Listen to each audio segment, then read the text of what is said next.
I do get a lot of questions about melasma in TikTok, in Instagram, YouTube. Kaya lang, medyo iffy ako to discuss melasma without, parang proper context because it's a very complex condition. In fact, it's not that iniiwasan ko na sagutin yung tanong nyo ayaw kayong i-treat. It's just that when you're talking about melasma kasi even until now, we cannot really pinpoint yung main cause niya. For me talaga, the best approach to someone with melasma is you have to consult because it's a chronic condition and it's not something that can be completely eliminated and will not come back forever. So it's something that you have to talk about with your doctor.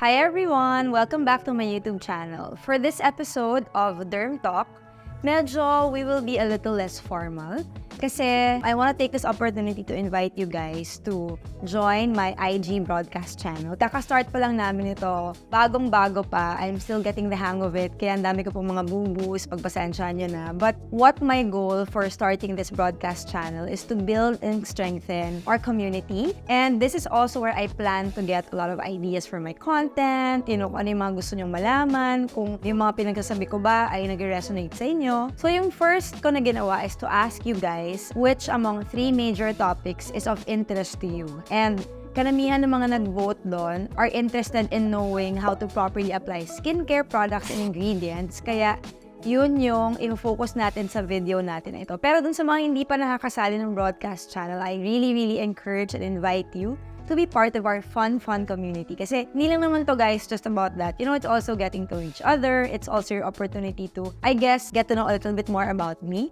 Siyempre kung interested lang naman kayo. But anyway, I won't prolong the introduction. I have here with me your list of questions and hindi ko man madadaanan at masasagutan lahat. I will try to answer the more common ones. Okay? Ulitin ko lang ulit for the information of everyone. Ang sasagutin natin ng mga tanong ngayon is, what skincare ingredients do you want me to talk about? Okay.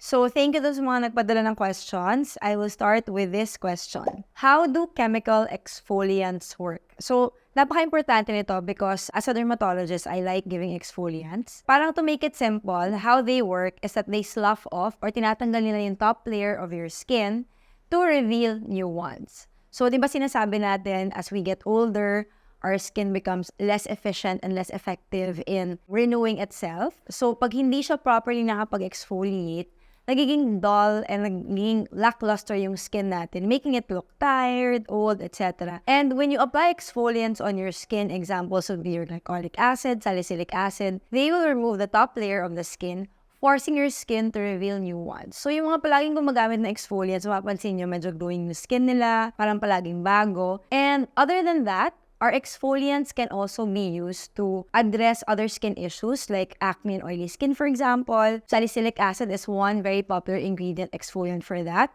And then we also have your glycolic acid, which is very helpful in skin rejuvenation, in improving dark spots and pigmentation, and basically just to improve the appearance of fine lines and wrinkles. Doon sa mga sensitive skin who are not very, ano ba tawag doon? Parang cannot tolerate, rather, yung mga glycolic acid or salicylic acid, there's a new set of exfoliants. Hindi naman siya actually new, but fairly new, called polyhydroxy acids.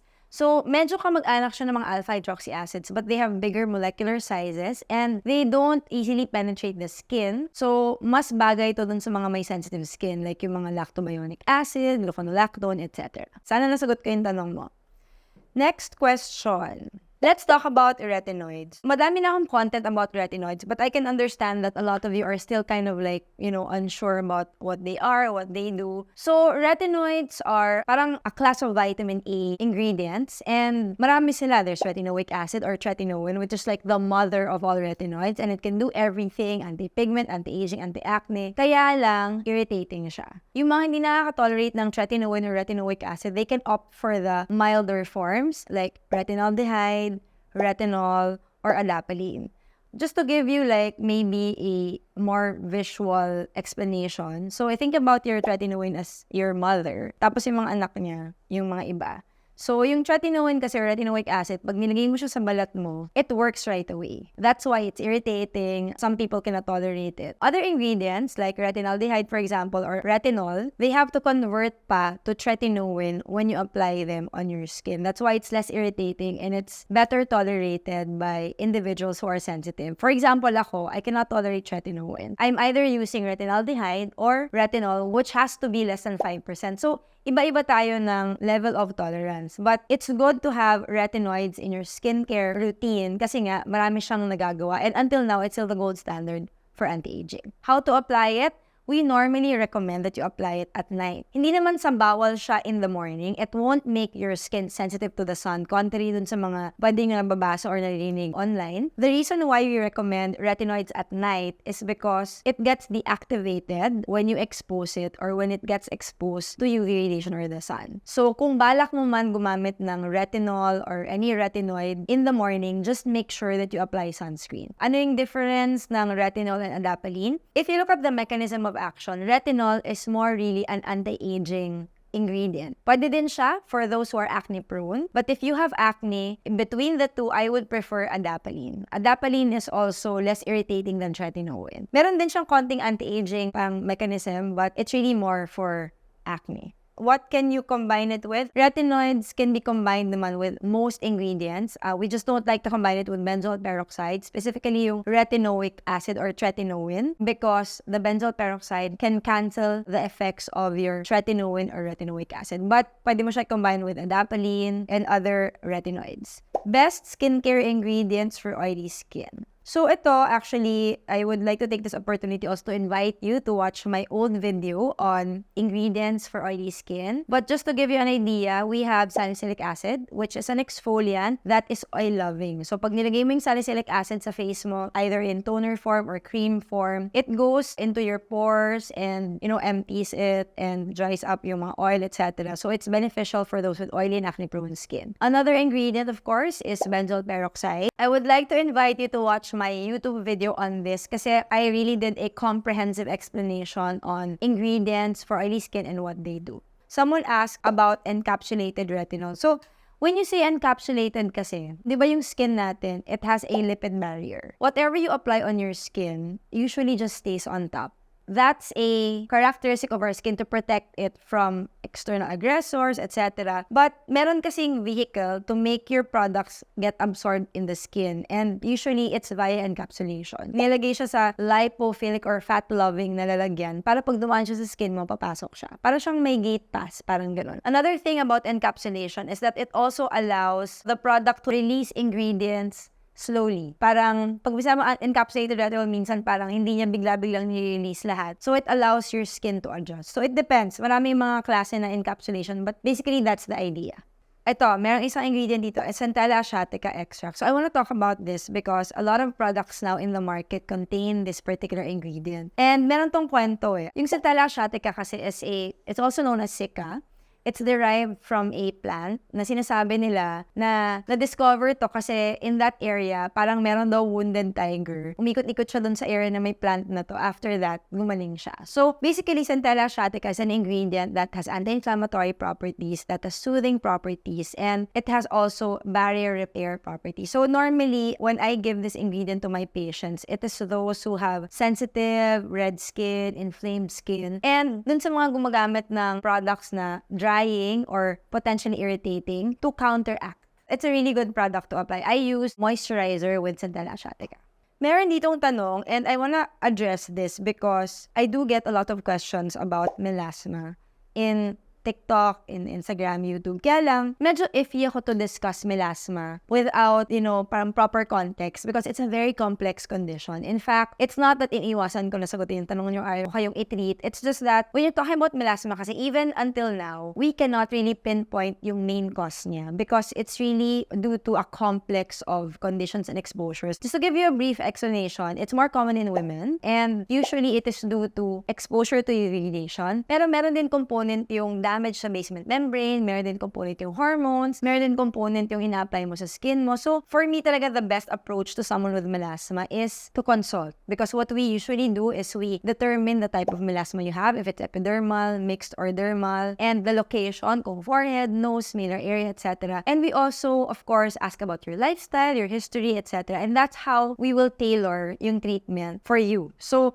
if you have melasma, I really encourage you to consult a dermatologist. Doesn't have to be me, but you have to consult because it's a chronic condition and it's not something that can be completely eliminated and will not come back forever. So it's something that you have to talk about with your doctor. Ito, may tanong, tranexamic acid and azelaic acid. So yung azelaic acid, guys, meron namin akong videos about that. So I want to focus more on tranexamic acid muna. So tranexamic acid, dun sa mga naoperahan na sa inyo or nabunutan na ng ngipin, di ba after ng procedure, tapos parang nagbe-bleed ka profusely, binibigay namin to. Kasi tranexamic acid is used to stop bleeding. Okay, from operations, from any procedure. Na-experience ko yan after ko mag-CS. So binigyan ako ng tranexamic acid ng mom ko. But in the last, I would say 7 to 10 years, they discovered that tranexamic acid can also be beneficial in treating pigmentation, specifically melasma, and in addressing yung redness na na-experience sa mga patients sa skin. So, tranexamic acid, how does it work in treating melasma? Well, number one, it targets yung tinatawag natin na vascular endothelial growth factor element ng skin mo, especially in patients with melasma who have like vascular component. And it's not a tyrosine inhibitor, but it's like an indirect tyrosine inhibitor. I can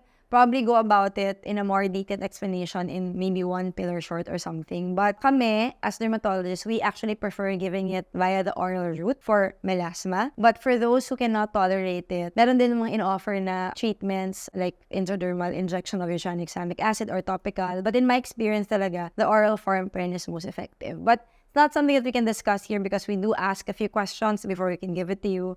But definitely, it's something I give for redness and pigmentation. Kung nagtatanong naman kayo about topical tranexamic acid, the usual concentration that we recommend is about 3%. There are still limited studies though, at least to my knowledge, of its efficacy talaga in terms of treating pigmentation. But merong mga small-scale studies and maybe case reports that say that they do experience improvement with using tranexamic acid topically for pigmentation. I do find that when combined with other ingredients, medyo may synergistic effect siya. But ako, I have yet to see like really good studies. Sabihin nyo sa akin kung meron because I would be really interested to know them about tranexamic acid na topical na really working for melasma alone. Yung experience ko na medyo naging effective but it was just like a few cases lang is intradermal tranexamic acid. Pero yun, lost to follow up yung mga patient so I don't really know if talagang umeffect siya ng 100% or not. Sana nasagot ko yung tanong niyo. May question here, salicylic acid versus benzoyl peroxide for acne. So, to be honest, since there are two different type of ingredients, salicylic acid being an exfoliant and your benzoyl peroxide being an antimicrobial and a keratolytic, parang hindi sila talaga pwedeng pagbanggain. But if I were to choose one for acne, it would definitely be benzoyl peroxide. But salicylic acid is something that we give to help, increase skin turnover, to control oil. It's an adjunct treatment, add-on treatment. Unlike benzoyl peroxide, na treatment talaga siya.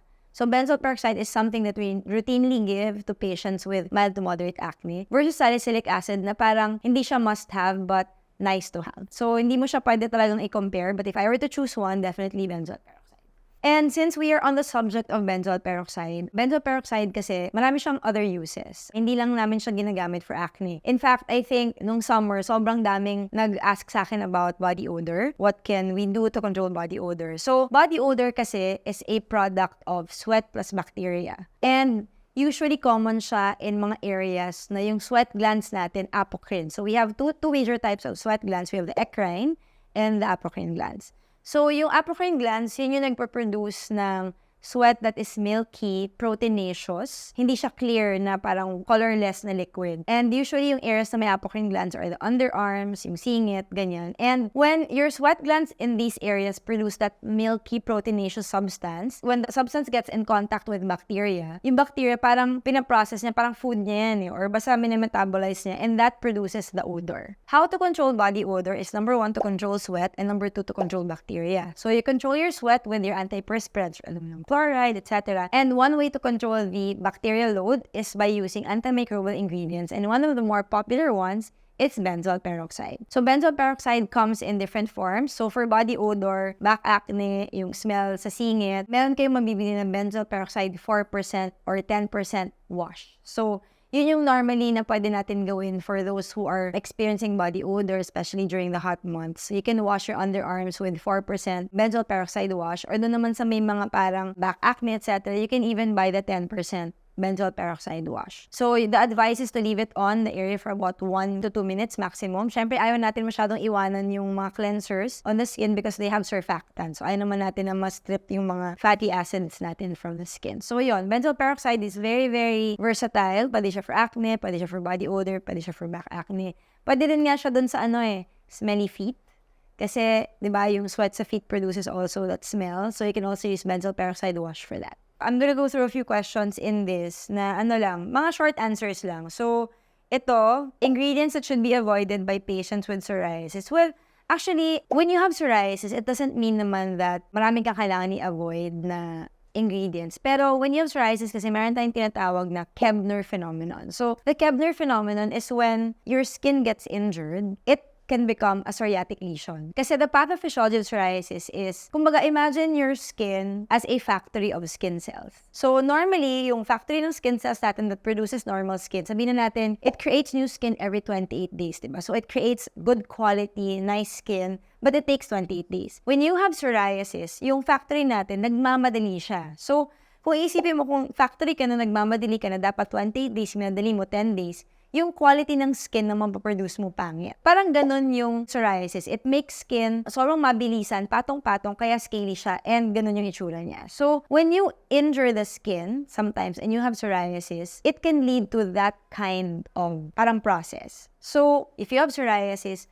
maybe let's avoid potentially irritating ingredients that can trigger an injury or trauma to the skin that can cause a Koebner phenomenon that can lead to psoriasis. So, ano ba yung mga ingredients na yun? Mga irritating ingredients, siguro like mga exfoliants na high concentration, ano yung mga retinoids na high concentration.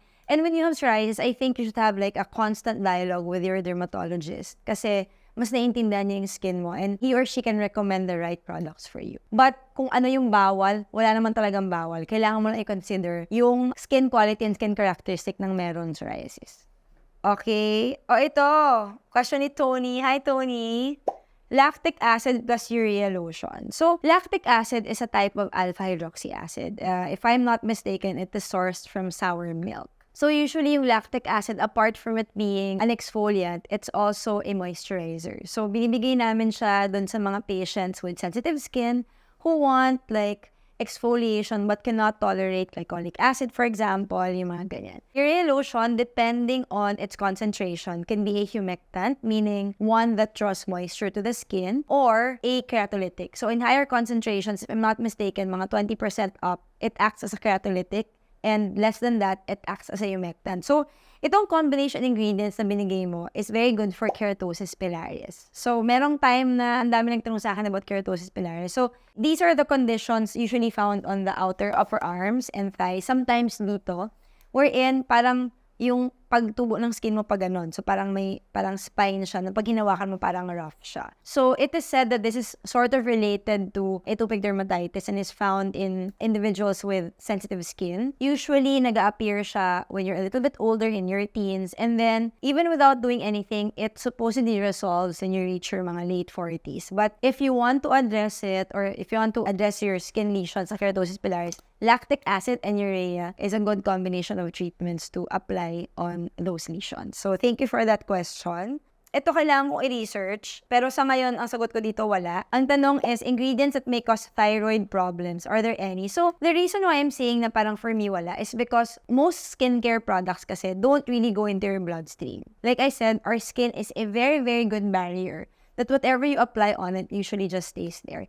Even retinoids, okay? Kaya lang, with retinoids kasi, the reason why we don't allow pregnant women to apply it is because the oral form can be teratogenic. But kung isipin mo, yung absorption talaga niya into the bloodstream is almost none. So this is why parang now I'm inclined to say na parang wala talagang skincare ingredients that cause thyroid problems. But give me time, I'll look into this. It's a very interesting question kasi alam na natin on the internet there's a lot of fear-mongering and it's not just even thyroid problems. Marami nagsasabi na sunscreens can be carcinogenic daw, etc. So I haven't really like studied that part so much yet. But yung masasagot ko dito is wala. Wala akong alam. Okay. Ito, very interesting also. Ang daming actually nagtanong about this ingredient, mga 4 yata. Vitamin C and color of it when it's oxidized and product recommendation. So, bago ko sagutin yung tanong na yan, I would like to invite you to watch my YouTube video on vitamin C. It's a very, very comprehensive video explaining the different types, derivatives, etc. So, vitamin C is an antioxidant. And yung form na ginagamit natin that directly benefits the skin is a topical form. So, the oral form will not give benefits to the skin. It has to be applied on the skin. So, yung pinaka-common is L-ascorbic acid, normally in percentages ranging from 5 to 15. I don't usually recommend higher than 15 kasi meron na siyang irritating potential unless your products come in encapsulated form or meron siyang other soothing ingredients. But normally, pag L-ascorbic acid, ako 5 to 15% lang. So, this one is quite unstable. So, siya yung nag-change in color after a few weeks to months. And if you expose it to the sun, extremes in temperature, etc. So, if yung product mo is L-ascorbic acid, I recommend that you finish it in 3 months. Kasi, it slowly really decreases its potency, especially pag yung in-open mo, open, exposed to air, then close mo na naman, open, ganun. May mga variants I know that come in like airtight, airlock containers. So, those might last longer, but definitely, may mga vitamin C na naka-serum type na binubuksan mo tsaka sinasalan mo. 3 months, you should finish them, in my opinion. Otherwise, yun, ma-oxidize na sa inyo, you will not get the full potential of that particular ingredient. Having said that, we are lucky kasi ngayon, sobrang dami ng vitamin C derivatives. So, yung mga vitamin C derivatives, they are not L-ascorbic acid, but they come from vitamin C or derived from vitamin C, and they do the same thing that your L-ascorbic acid does. Pero, may mga iba't ibang types. For example, yung one of my favorites, the 3-O-ethyl ascorbic acid. So that one is more geared towards pigmentation. If meron kang pigmentation and you want to use vitamin C derivative, that is the particular one that I recommend. Alam mo mga iba, THD, it's one of those that I used also before. Okay din siya for pigmentation and it has also other benefits. Ano ba mga ibang, madami actually eh. But yung advice ko sabi ko kasi yung panoorin yung video ko kasi medyo scientific yung names niya. So mahirap siyang i-memorize. But vitamin C derivatives is what I recommend for those who don't think you can finish your vitamin C. For example, yung mga nasa 50 ml or 100 ml. Sometimes mahirap siyang ubusin, di ba? And dun sa mga parang who live in like tropical countries or mainit yung lugar mo and you're not really sure if you're storing it the proper way, or for those who are sensitive. Kasi L-ascorbic acid, like I said, can be irritating to some. And using vitamin C derivatives, they are more tolerable to those with sensitive skin. And also, if you are fond of using multiple skincare ingredients in your skincare routine and you don't want to worry about interaction or like dahil irritating L-ascorbic acid, baka mag-react ako with this ingredient. So, just use your vitamin C derivatives. There are a lot in the market that are made of good quality ingredients and marami na ring brands na nagka-carry ng mga vitamin C derivatives. Again, check out my YouTube video on that. It's very comprehensive. It contains a lot of the derivatives with explanation on their mechanisms of action. So guys, ang dami ko na nasagot na questions. I hope that may natutunan kayo and keep them coming. And if you like this video, please don't forget to hit the like and subscribe and turn on notifications. So parang may bell dyan guys, i-click nyo lang. I would like to take this opportunity also to invite you guys to not just join the broadcast channel, but also follow me in my other platforms. So I have TikTok, I have Instagram, of course YouTube. And nagsisimula na rin ako guys sa Facebook, diba? Ano ko yan fear ko yan but sige, harapin natin yung challenge na yan. Join din kayo sa Facebook guys. So anyway, that's it. Again, thank you and I will see you again soon. Bye!